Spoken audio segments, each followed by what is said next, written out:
Some people wear shoes. I'm not one of them. All right, backyard sessions, Bradford. All right, so I'm not a stonemason. This is not professional advice. This is how to get stuff done, and you're not too worried about like being totally professional. Yeah. This has been like a work in progress for a long time, but I think we're actually gonna finish it today. Got the chicken wire up. You can see it kind of looks crazy with a bunch of different kinds of wood all over the place. That's just fine, so we're gonna cover it with cobblestone.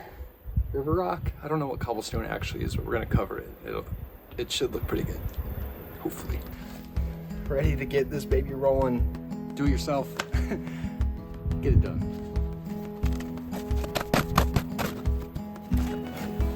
Like pancake batter. Make some thick pancakes.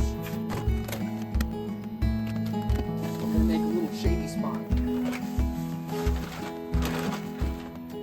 I'm gonna give you a little trick. So here's what we're doing. Okay, when you put your stones down, you want a beveled edge. You can see this thing is sloping a good bit to the back, which means that when we get our next rock, we should be able to stack it on there. Like, see how that tucks in nicely? We want things that tuck super nicely.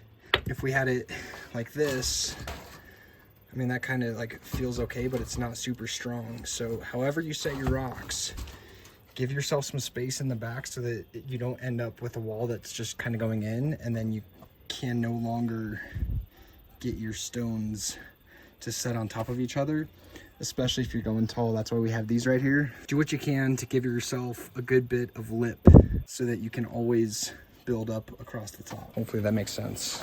Yeah, I could always mansplain it. I'm pretty good at that. Mansplanation.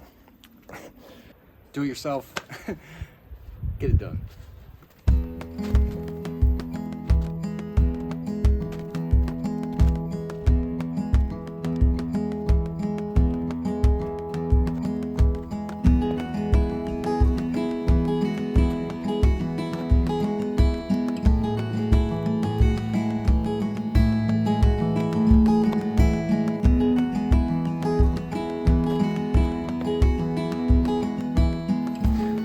Check this out.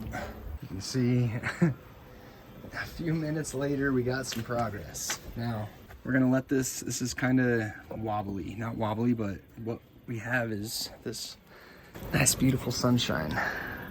So the sun is gonna mostly let this set. So we're gonna, it's not gonna totally cure and dry, but we're gonna let it hang out a little bit, maybe set one more on top, and then let these guys kind of set in a little bit so they're a little bit more sturdy rather than hoping the whole thing doesn't tumble over. And we'll start right down here. And one thing I like to do is get little rocks and you tuck them into the cracks. Looks better than sloppy concrete. Then you kind of tuck it in with your little finger. And then if it stays, it stays. If not, okay. The ground is super hot. I'm gonna get some water. So it's way too hot over here. We're just gonna cool things off a little bit with some water. Standing over there, my feet are kind of burning. Some people wear shoes. I'm not one of them.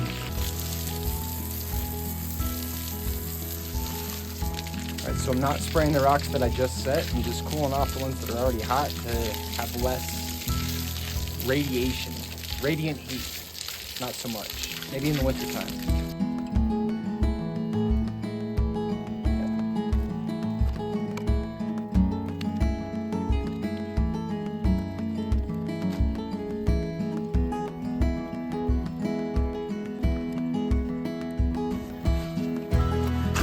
In case you're wondering where skin cancer comes from, this is it.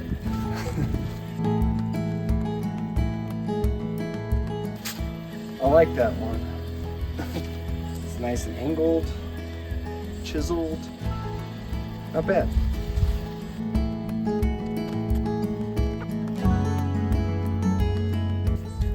If they're dirty, just give them a little, little loving.